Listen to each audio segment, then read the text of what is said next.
The carburetor gasket wasn't cooperating at 2 in the morning, but neither was my marriage. I sat hunched over my workbench in the basement, grease under my fingernails, listening to Jovie's BMW purr into our driveway, 3 hours past her claimed meeting time. Again. Market trends must be fascinating these days, I muttered to the wrench in my hand, wiping sweat from my forehead with the back of my wrist. Trent Ardell, 42 years old, owner of Precision Auto Customs, and apparently the most oblivious husband in the city. That's what everyone probably thought. What they didn't know was that I'd been collecting evidence for weeks. The kitchen door slammed upstairs. Jovie's heels clicked across our hardwood floors in that particular rhythm that meant she was either angry or guilty. Tonight, I suspected both. I climbed the basement stairs, still holding the wrench, and found her standing by the refrigerator in a dress I'd never seen before. Red silk, expensive, definitely not her usual real estate office attire. "Working late again?" I asked, leaning against the doorframe. She jumped, nearly dropping her purse. "Trent, you scared me. What are you doing up?" "Couldn't sleep. Funny thing about insomnia, gives you time to think." I stepped into the kitchen, noting the unfamiliar perfume that definitely wasn't the vanilla scent she usually wore.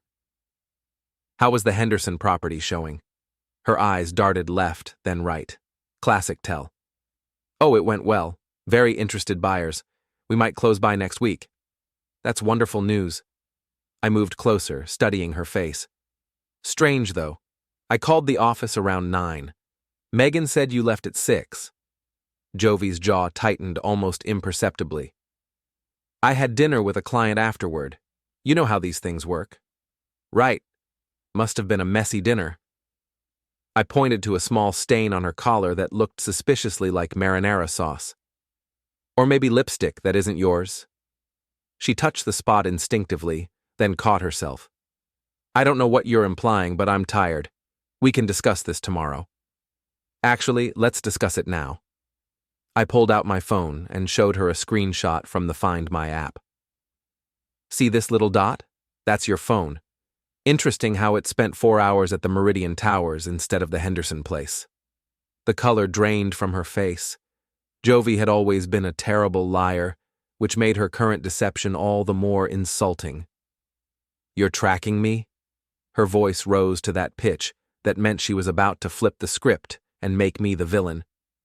"I'm protecting myself. There's a difference." I pocketed the phone. "Who's Baxter Lowell, Jovie?" She froze completely. Bingo. "I don't know what—" "Your smartwatch buzzed 20 minutes ago. Message from B asking if you told me yet." "Told me what exactly?" Jovie's mouth opened and closed like a fish gasping for air. Her perfectly manicured fingers clutched her purse tighter. "It's not what you think," she finally whispered. "Really?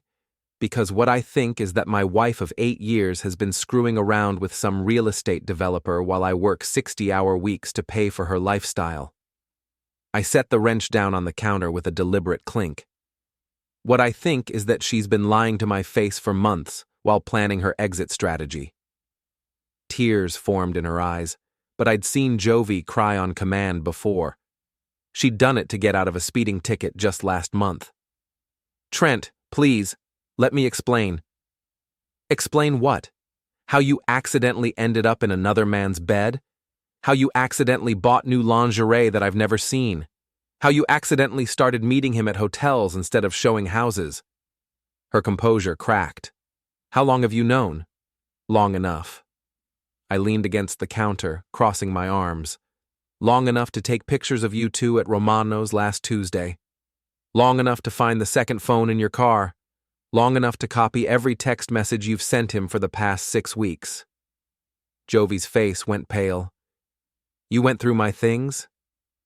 "I went through my wife's things when my wife started acting like a stranger."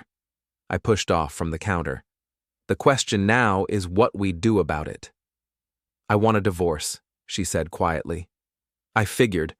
What you probably don't want is for the entire city to know how you've been conducting yourself. Bad for business, I'd imagine." Her tears stopped, The vulnerable act evaporated, replaced by the calculating expression I'd seen her use on difficult clients. What do you want? Right now, I want you to sleep in the guest room. Tomorrow, I want you to think very carefully about how this plays out. I picked up my wrench.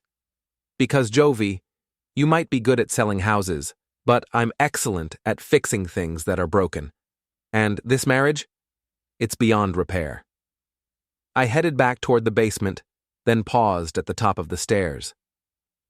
Oh, and Jovie, next time you decide to betray someone, maybe don't do it to a guy who specializes in surveillance systems and has friends in very interesting places. Her voice followed me down the stairs. What's that supposed to mean? I didn't answer. Let her wonder. Let her worry. Because tomorrow, the real fun would begin. Back in my workshop, I pulled out the spare phone I'd been using to document everything. Darren Patel, my IT specialist at the garage, had been very helpful in setting up certain monitoring capabilities. Perfectly legal, of course. Just a concerned husband protecting his assets. The photos were damning. The text messages were worse. But the real prize was the recording I'd made 3 days ago when Jovie thought I was at a parts supplier conference. Her conversation with her best friend Lauren about hiding money and setting up Baxter's construction company to employ her after the divorce. They'd planned this carefully. Too bad for them. I planned better. I opened my laptop and began typing an email to my attorney. Then I started a second email to a private investigator I'd been considering hiring. Finally, I opened a new browser window and began researching Baxter Lowell's business dealings. By sunrise, I'd have a complete picture of exactly who I was dealing with. By sunset tomorrow, I'd begin dismantling their perfect little plan piece by piece. Jovie wanted a divorce? She'd get one. But she wouldn't get the easy, quiet dissolution she'd been counting on.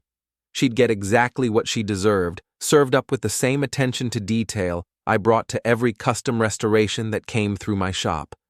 The carburetor could wait. I had more important things to fix. The next morning, I arrived at Precision Auto Customs before 6 a.m., which wasn't unusual. What was unusual was the grim satisfaction I felt while brewing coffee and planning my wife's professional destruction.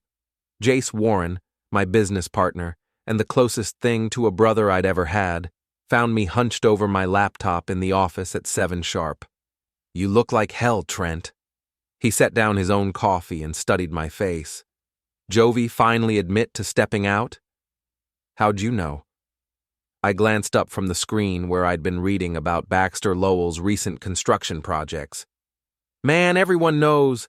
Mrs. Tisdale saw them at the Riverside Hotel last weekend. Megan's been posting cryptic Instagram stories about people who can't keep their hands to themselves. Plus, you've been angrier than a hornet in a paint can for weeks." I rubbed my eyes. "She wants a divorce." "Good. Woman's been treating you like yesterday's oil change for years." Jace pulled up a chair. "What's the plan?" This was why I loved working with an ex-Marine. No wasted sympathy, no pointless questions about reconciliation, just straight to strategy. First, we make sure she can't claim I abandoned her or withheld support. I turned the laptop screen toward him. Already moved half our joint savings to a separate account with a paper trail showing it's for her temporary expenses. Filed a separation agreement this morning. Smart. What about the house? Both our names on the deed, but I've been paying the mortgage alone for 3 years. Got documentation. I pulled up another folder. Here's where it gets interesting. Her boyfriend Baxter. He's been using shell companies to hide income from his ex-wife's alimony claims. Jace whistled low. "You sure about that?" "Darren traced the paperwork yesterday. Baxter's been funneling money through Jovie's real estate transactions to make his legitimate income look smaller." I clicked through several documents. She's been signing off on deals that exist only on paper, taking commissions on properties that never actually sold. That's fraud. That's exactly what it is. And here's the beautiful part. Jovie's been depositing those fake commissions into our joint account. She's technically been laundering money without realizing it. The shop bell chimed, and Darren walked in, carrying a bag of donuts and wearing the expression of someone who'd been up all night coding. "Please tell me you found something good," I called out. "Better than good." Darren dropped into a chair and opened his laptop. "I ran that background check on Lowell. Guy's got 3 different LLCs, 2 of which exist only to pay the third one for services that never actually happen." "Explain it in terms a grease monkey can understand," Jace said. "Baxter's construction company pays his consulting company for advice. His consulting company pays his property management company for oversight. His property management company pays his construction company for maintenance. It's a circle of fake money designed to hide his real income from the court that's supposed to be garnishing his wages." I felt that familiar surge of satisfaction I got when a particularly complex engine problem finally revealed its solution. "How much money are we talking about?" "Roughly $200,000 a year that should be going to his ex-wife and kids." Darren pulled up a spreadsheet. "And Jovie's been the realtor of record on most of these phantom transactions." "She's an accomplice," I said. "Unwitting maybe, but yeah, her signature's on everything." Jace leaned back in his chair. "So what's the play?" I'd been thinking about this all night. The answer was elegant in its simplicity. We let them make the first move. Jovie thinks she's got this figured out. She's probably planning to claim I was financially controlling, maybe emotionally abusive, paint herself as the victim who finally found the courage to leave. "But you've got evidence she's been committing fraud," Darren said. "Better. I've got evidence that she's been committing fraud with money that technically belongs half to me, which means when she tries to take me to court for support or damages, I can demonstrate that she's been stealing from both of us." The beauty of it was perfect. Jovie's greed would be her downfall. She'd gotten so comfortable skimming money from fake real estate deals that she'd forgotten those transactions could be traced. "There's more," Darren said, pulling up another screen. "I managed to access Lowell's business email. Guy's not exactly a cybersecurity expert. He's been coordinating these fake deals through Gmail." "Please tell me you didn't hack anything," I said quickly. "Didn't need to. He uses the same password for everything, and it's his dog's name plus his birth year. I just checked his social media and made an educated guess." Darren grinned. "Technically, I'm just really good at password recovery." I looked at the email threads Darren had pulled up. Baxter and Jovie had been planning this for months. Not just the affair, but the financial scheme. They'd been using fake property sales to build up a nest egg for their new life together. "Look at this," I pointed to an email dated 2 weeks ago. "Baxter's telling her to accelerate the timeline because his ex-wife's attorney is getting suspicious about his income discrepancies." "They're planning to run," Jace said. "They were planning to run. Now they're going to face the consequences." I closed the laptop. "Darren, I need you to make copies of everything and store them somewhere secure." "Jace, I need you to help me with a little project." "What kind of project?" Jace asked, though his grin suggested he already knew it would be satisfying. "The kind where we make sure Jovie and Baxter understand that stealing from people has consequences." I stood up and grabbed my keys. "First stop, the bank. I need to document every fraudulent deposit Jovie made to our joint account." "Then what?" "Then we pay a visit to Mrs. Tisdale.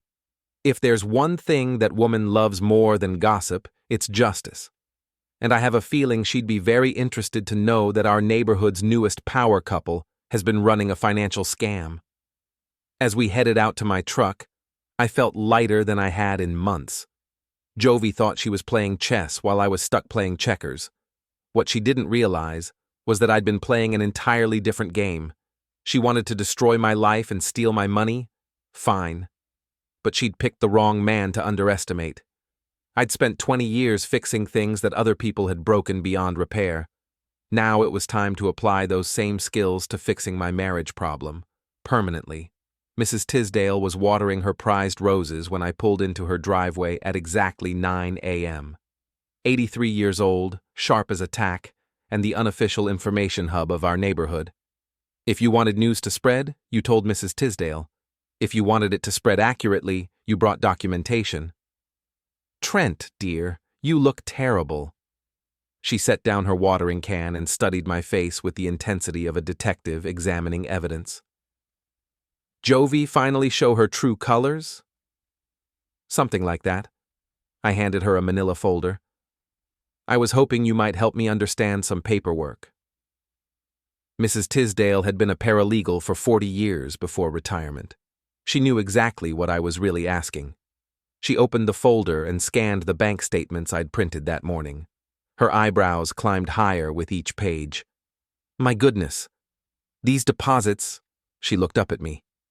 Trent, do you know what these represent? Real estate commissions, according to Jovie. Problem is, I called the title companies. Half these properties were never actually sold. Mrs. Tisdale's expression hardened. That young woman has been lying to everyone. Gets worse. Her boyfriend Baxter's been using fake property deals to hide income from his ex-wife's support payments. Jovie's been helping him, probably without realizing the legal implications. Probably? Mrs. Tisdale's tone suggested she wasn't buying the innocent act. I pulled out my phone and showed her screenshots of text messages between Jovie and Baxter. These are from last month. She's asking him about the Patterson deal and whether they need to adjust the numbers before filing. Mrs. Tisdale read in silence, her lips pursing tighter with each message. This is fraud, Trent. Clear as day. I know. Question is, what do I do about it? She handed the folder back to me.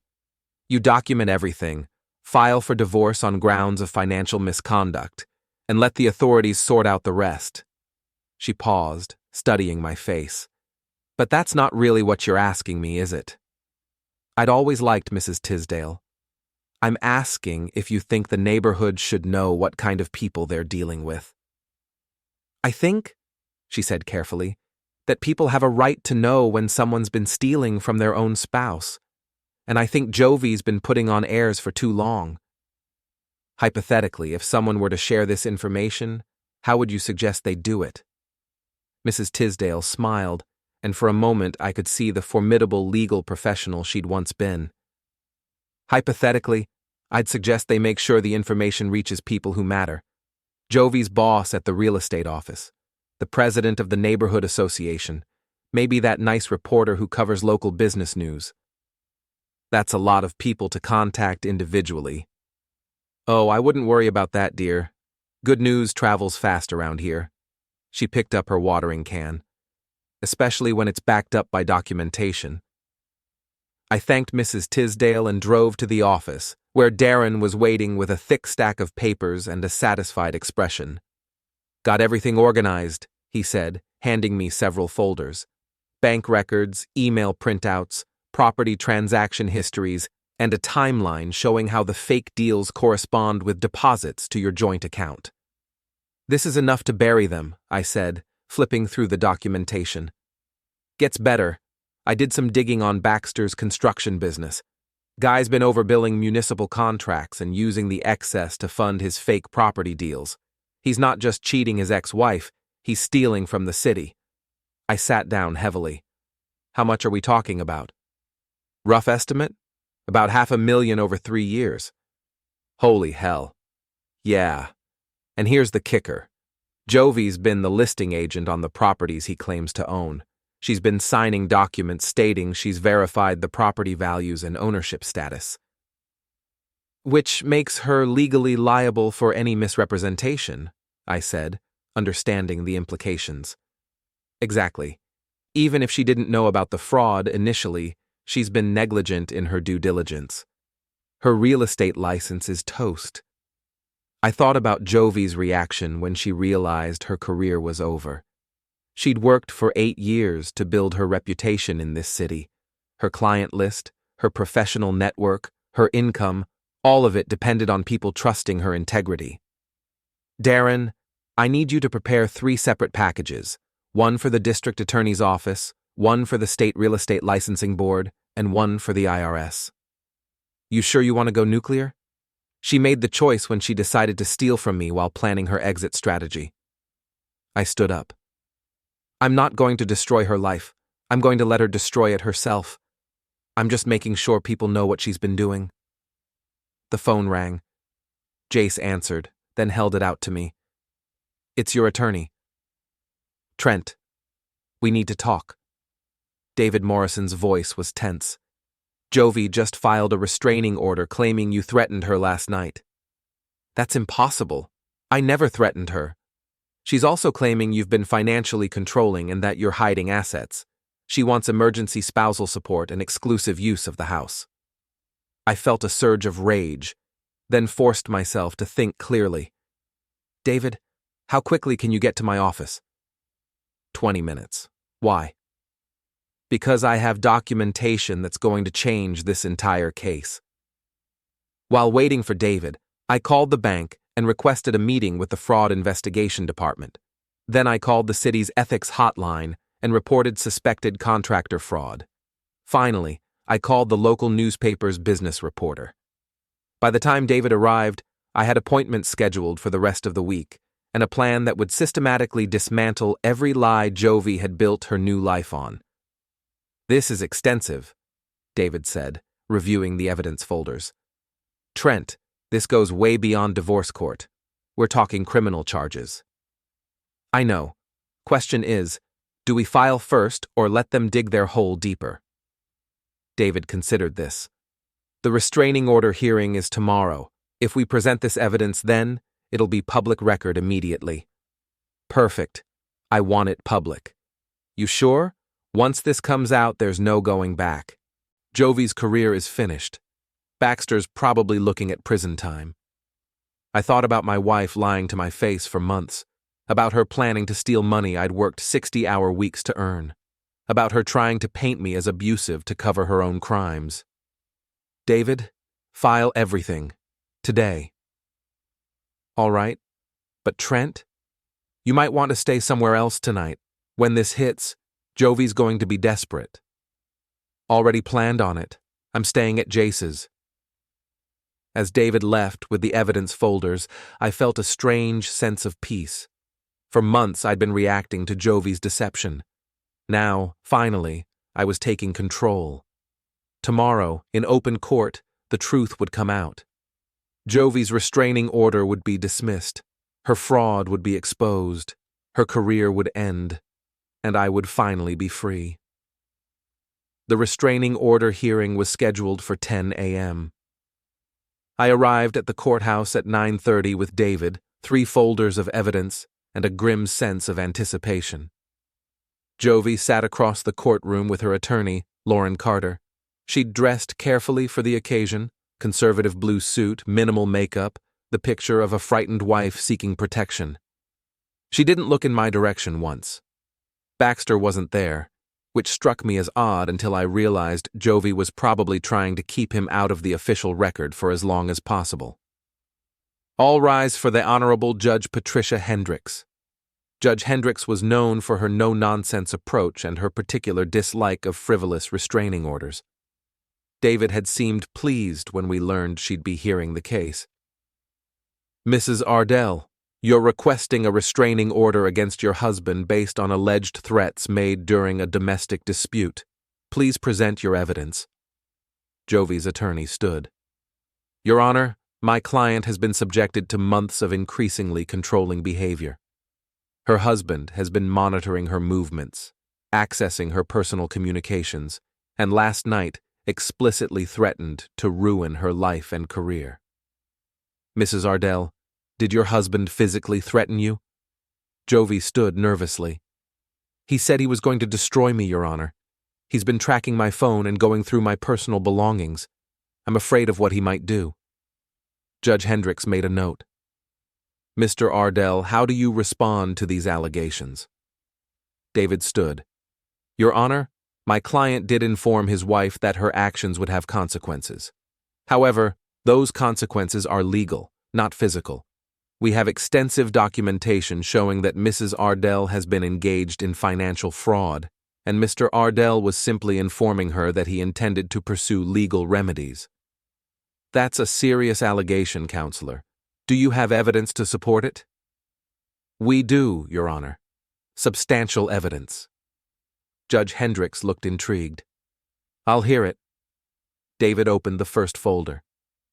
Your Honor, over the past 6 months, Mrs. Ardell has received approximately $50,000 in commissions for real estate transactions that never actually occurred.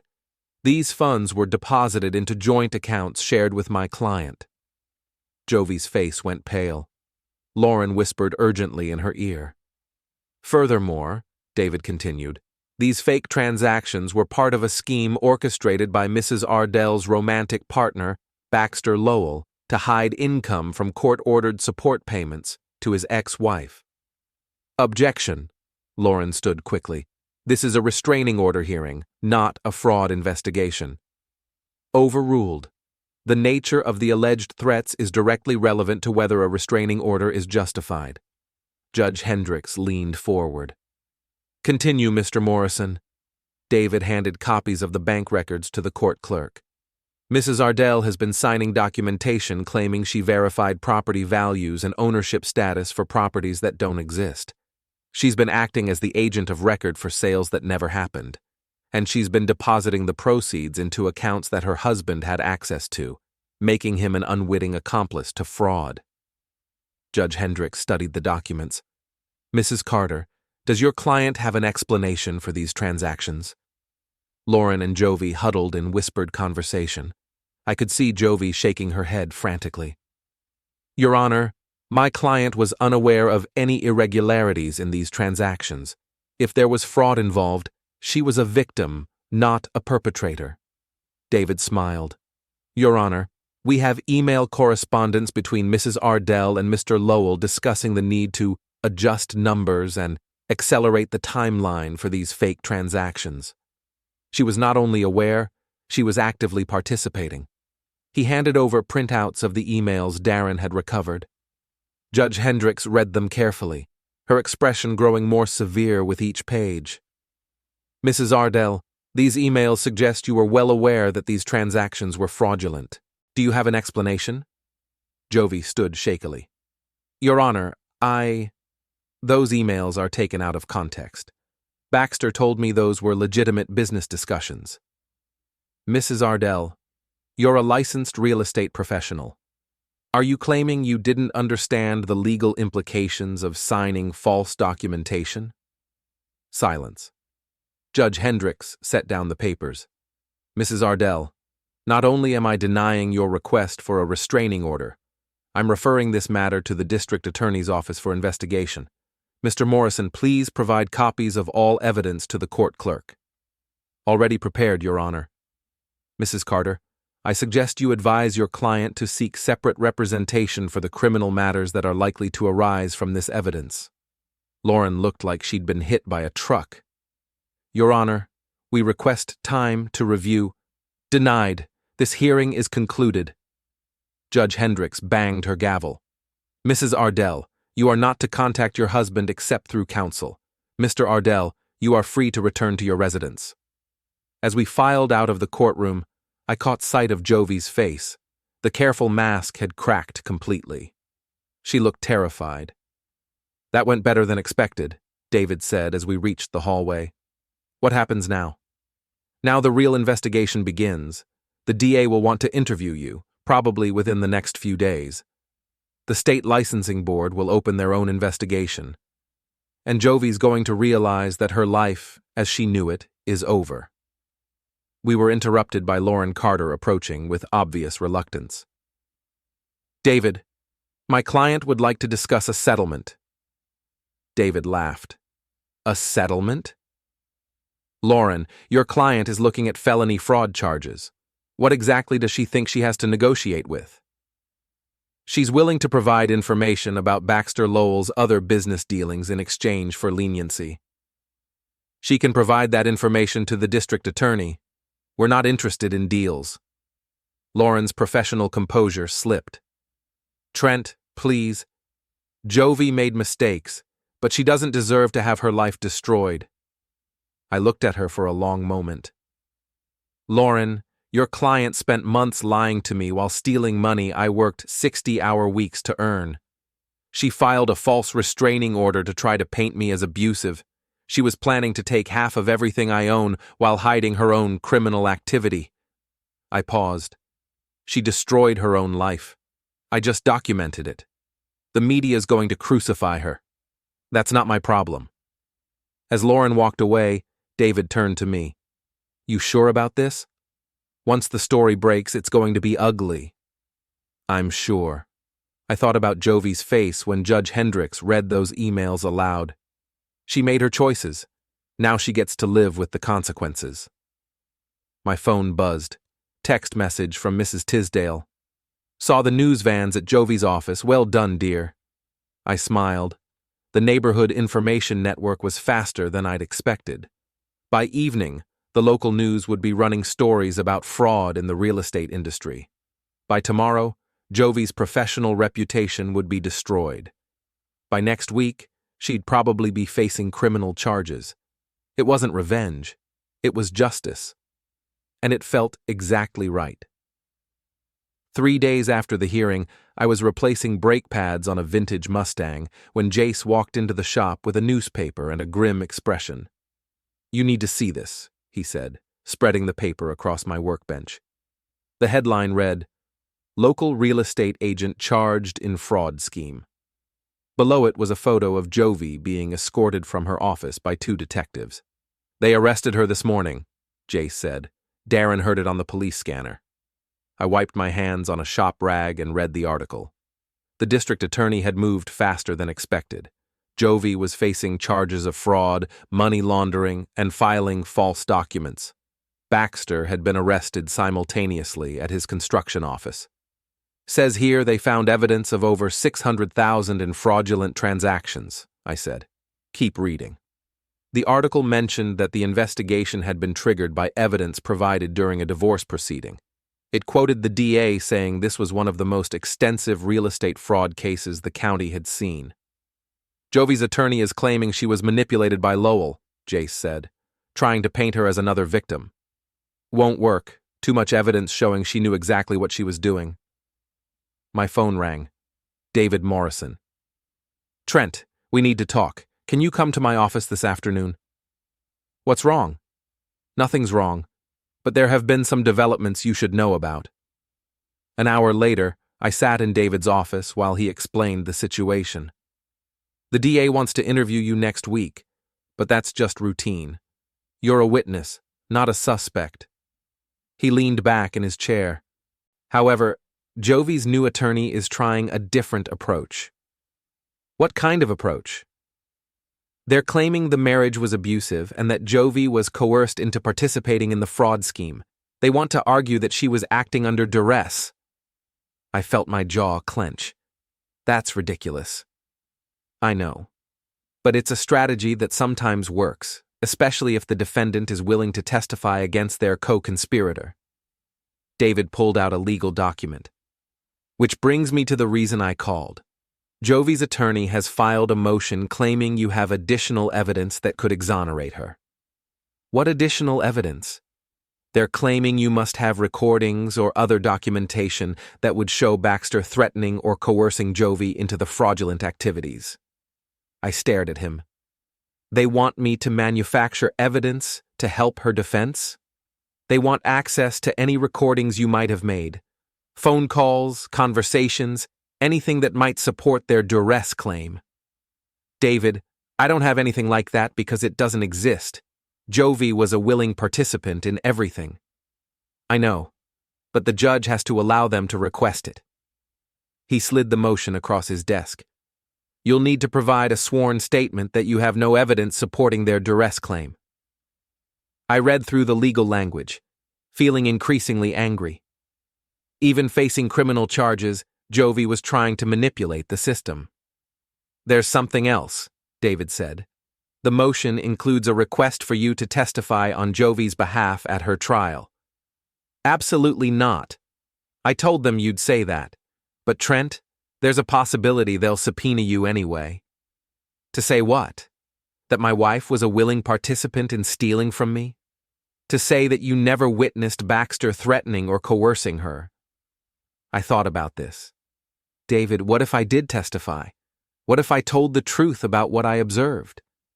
You mean about her enthusiastic participation in the fraud? Exactly. David smiled slowly. That would be devastating to her defense. But Trent, are you sure you want to do that? Testifying against your wife in a criminal trial? It's going to look vindictive. It's not vindictive, it's honest. I stood up. She's trying to claim I was abusive to explain away her criminal behavior. She's trying to make me complicit in her defense strategy. I won't be part of it. All right. I'll file our response denying the existence of any exculpatory evidence and stating your willingness to testify truthfully about your observations. As I left David's office, I felt the weight of finality settling over the situation. Jovie had made one last attempt to manipulate me into helping her escape the consequences of her actions. When that failed, she'd tried to use the legal system to force my cooperation. But I was done being manipulated. Done being used. Done pretending that her choices were anyone's fault but her own. My phone buzzed with a text from an unknown number. This is all your fault. I hope you're happy. Jovie, probably using a friend's phone since hers had been confiscated as evidence. I typed back, you made your choices, I just documented them. No response. That evening, I sat in my kitchen now since Jovie was staying with Lauren while out on bail, and opened a beer. The house felt different, quieter, but not in a lonely way, in a peaceful way. Mrs. Tisdale knocked on my door around 8 p.m. Brought you some casserole, she said, holding a covered dish. Figured you might not be cooking much for yourself. Thank you. That's very kind. She studied my face.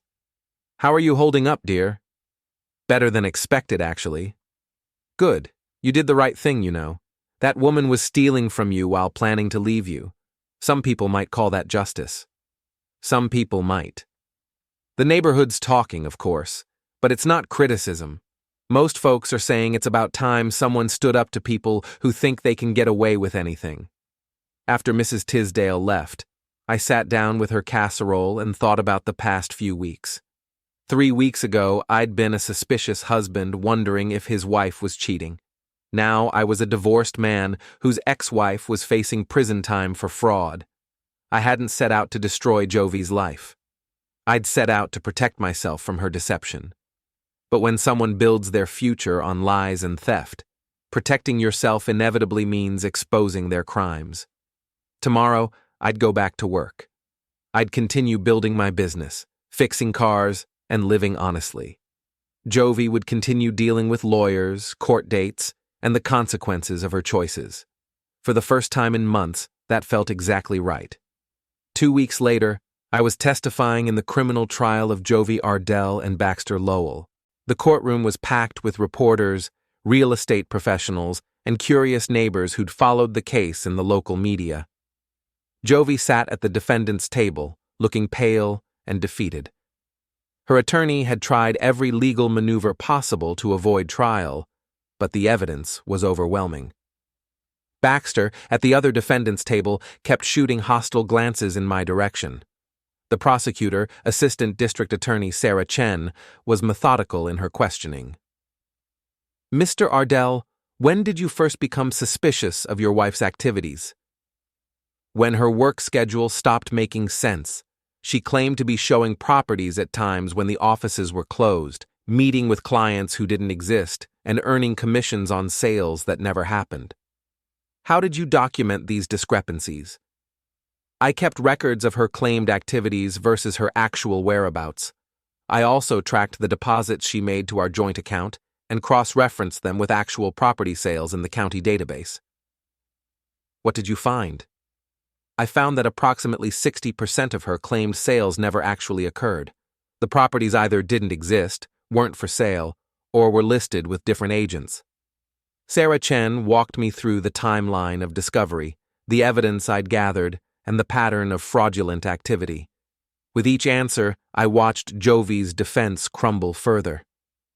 Mr. Ardell, Did you ever observe your wife being threatened or coerced by Mr. Lowell? No. Every interaction I witnessed or recorded showed her as an enthusiastic participant in their schemes. Can you give the court an example?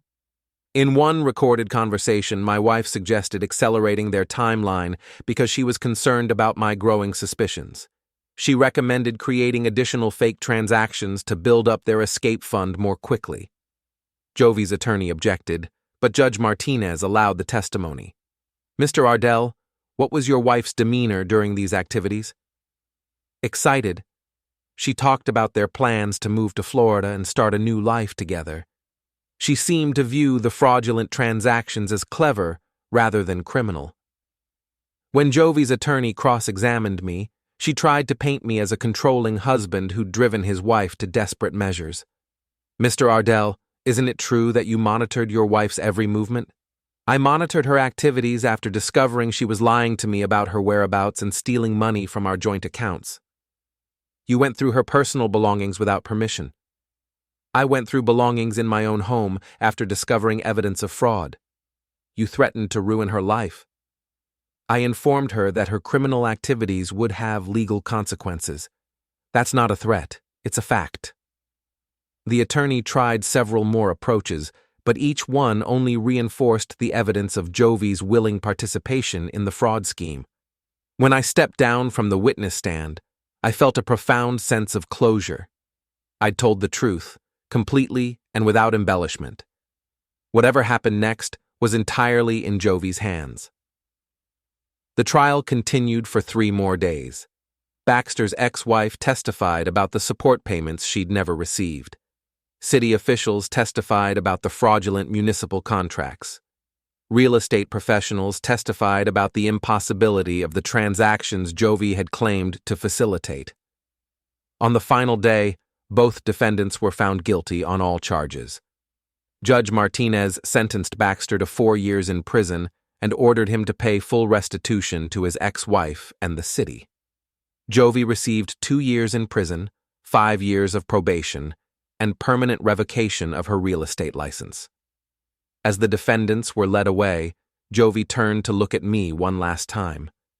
Her expression was a mixture of hatred and disbelief, as if she still couldn't understand how her perfect plan had fallen apart. I felt nothing. No satisfaction, no regret, no anger. Just the quiet peace of a problem finally solved. Outside the courthouse, reporters asked if I had any comment on the verdict. Justice was served, I said simply. Do you feel vindicated by your ex-wife's conviction? I feel like the truth came out. That's all I ever wanted.